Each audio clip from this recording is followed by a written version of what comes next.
Welcome to the Black Belt Ninth Degree. Now we're going to talk about something which is super important and is actually more important than poker skills, if you can believe it. And believe me, I can prove it to you too. Money management. Not money management per trip that I talked about earlier in the Black Belt, but lifetime money management. Stick to your game plan, okay, when it comes to money management. At first, no one does, but having that discipline is great for you. What do I mean? What I mean is, for example, I decided that the minute that I hit the $1 million in net worth line in 1998, I was coming down, I was losing some money. The minute I hit that $1 million net worth line, I was going to get staked. Okay? Well, I mean, every poker player in the world thought I was ridiculous. Phil, you're worth $1 million. You're going to get staked. You can go to LA and play poker on $20,000, and you have a good chance to win $100,000. What are you doing? My reasoning was thus. I felt like if I could draw the line at $1 million, and I knew that people would line up to stake me, if I could draw that line, I would never, ever, ever go below $1 million. Now, of course, the fact that we spent a fortune every month influenced that. But I held my stocks, I held my bonds, I held whatever I had, and I said, you know what, it's time to get staked. And rather than sell my stocks, whoever I make a stake deal with will loan me $10,000 a month or $15,000 a month, whatever it is, $5,000 a month, $2,000 a month, whatever your bills are, that person would also loan me that money to pay those bills. And that's what I decided to do. Now, would I probably have gone down 30 or 40,000 and come right back up to 2 million on my own? Yes. Did I want to take that chance? No, because I realized that if you're going to play this swingy lifestyle, you're eventually going to end up broke. You're eventually going to lose more than you planned, and eventually it's going to destroy my bankroll. I knew that. And so I decided to get staked when I was worth $1 million. Best decision I ever made. You know, I actually got staked for a couple of years. I had some swings up and down. But at some points when I was losing money for the guy that was staking me, he knew that eventually I'd make money. I knew that I'd eventually make money. But there were times where I chose to, instead of going to play poker for a week to try to get the money back, I'd take the week and spend it with my family. You know, and so there was a kind of side advantage to that, and I was spending more time at home. You know, it might sound ridiculous to people out there getting staked when you still have $1 million, but that's the kind of conservative thinking that's allowed me to manage my money well.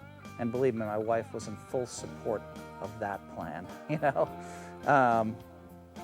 It's just, if you just imagine yourself going up and down like this, eventually you're going to end up down at the broke line. Now, the rest of the poker players in the world are ready to deal with that. They're ready to go $200,000 in debt. Everybody knows they have the talent. Everybody knows they're going to come back. So sometimes they actually, you check the top players' bankrolls in the last 3 or 4 years. And a lot of these players have actually been $200,000 in debt at some point. Today you might check with them, maybe they're worth $1 million or $2 million or $3 million. But you know what? 2 years ago they were $200,000 in debt, or 1 year ago. I just didn't want to live my life that way, and so I chose a very conservative style. Poker is a business, and if you have 2 poker players starting out playing professionally at the same time, actually let's call them poker talent, PT, and money management. We'll call them MM versus PT. Let's say they both start with $20,000. Let's take a look. Let's go out 2 years. PT, poker talent, has run the money up to $400,000 after 2 years, and MM, money management's at $70,000. Right now, PT's leading the way. He has more poker talent. Maybe he's won a big tournament. Let's go to 4 years. 4 years. PT, oops, he's broke. And money management has $170,000. Let's go to 6 years.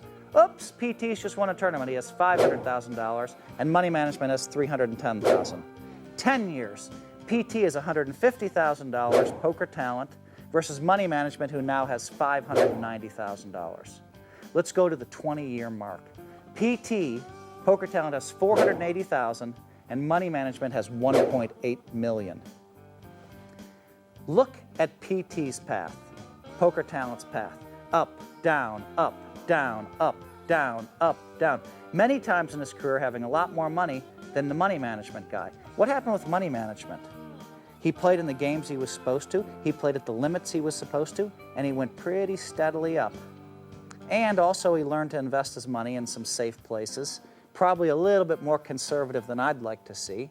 You know, maybe he put it just in regular stocks in the stock market, the most conservative stocks, because he's a good money manager. But MM's life, the Better Money Manager, has had a much better life. He's gotten to $2 million in net worth, and his swings were very small all the way. Whereas PT, you know, it drives you crazy to be worth $500,000 and down to zero, and then worth $1 million and down to zero, and then, I mean, that's not a very good way to live. It promotes bad habits. You know, when all of a sudden you're worth $0 or you're $100,000 in debt, guess what? People want to go out drinking. What are you going to do? You're going to go out drinking. You might pick up a little alcohol problem or a little drug problem along with that crazy lifestyle. Because what the hell? I mean, you know, you're up and you're down and you're up and you're down and you're up and you're down, and, you know, I mean, it promotes a little bit of a wilder lifestyle too. So come up with some money management rules of your own. You know, don't risk all of your money on a single day. Don't risk all of your money in a single month. You know, and when you say, I'm going to risk, you know, $1,000 in the 10-20 game, you dang sure better quit. Yes, there's a lot of times where you're going to make that huge comeback. But what about the days you don't make the comeback? You have $10,000 to your name, you're smart enough to play 10-20, and you sit down and you say, I'm going to lose $1,000. And what about those days where it gets worse? You go to 2,500 loser, because you know what? When you hit $1,000 loser, you're off your game, man. You're not playing well. You've already lost 100 bets. But you've come back so many times, you're going to violate the rule. But this time, it goes the other direction. Now you've been at the table 30 hours, you've lost 2,500, 25% of your bankroll. You go home feeling like crap. You know, there's really something to sticking to the limits. It makes you feel like, I mean, I have a story about Reno when I was a little bit younger and I was trying to figure this money management stuff out. And I don't have all the answers, but I've learned a few along the way. I decided that I was losing way too much in single sessions. So I said, I'm going to play 10-20 limit, which was my limit at the time. Excuse me, 20-40 limit. I'm going to risk $400 a day. Anybody that knows anything, $400 is nothing for 20-40. But I just decided this is the way it's going to be for me. The first day out, I lost $400. I was done for the day, which was great. I had the discipline. I felt better that I had the discipline, and I said, man, I don't want to be knocked out in 1 hour tomorrow. I'm going to play even tighter. I'm going to work on my game because you know what? I want to give myself a chance to win. So I came back playing a little bit better. I lost $400. Day 3, I said, man, I got to play 1 hour a day. What's this? I'm a professional poker player. I'm going to stick to my rules. I got to figure out how to win. Day 3, I came in playing real tight, real solid poker, and I won about $1,400. Day 4, I won. Day 5, I won. Day 6, I won. Because I remembered, I kept thinking, I can't lose this $400. I need to play very patiently. Some people out there are saying, 400, that doesn't give you any chance. And I agree, that's not a very reasonable thing to do. It worked well for me, but there is a line in there somewhere. And maybe it's at $800 in a 20-40 game, or $400 in a 10-20 game. There's a line somewhere where it makes sense to quit. You have to figure out what that line is for you, and most importantly, you have to stick to it. You hit that level, you quit. So what? You go home, you watch television. So what? You're getting a lot of time off. It kind of worked well for me. So there's conservative ways to manage your money, and you know, they really pay off in the long run.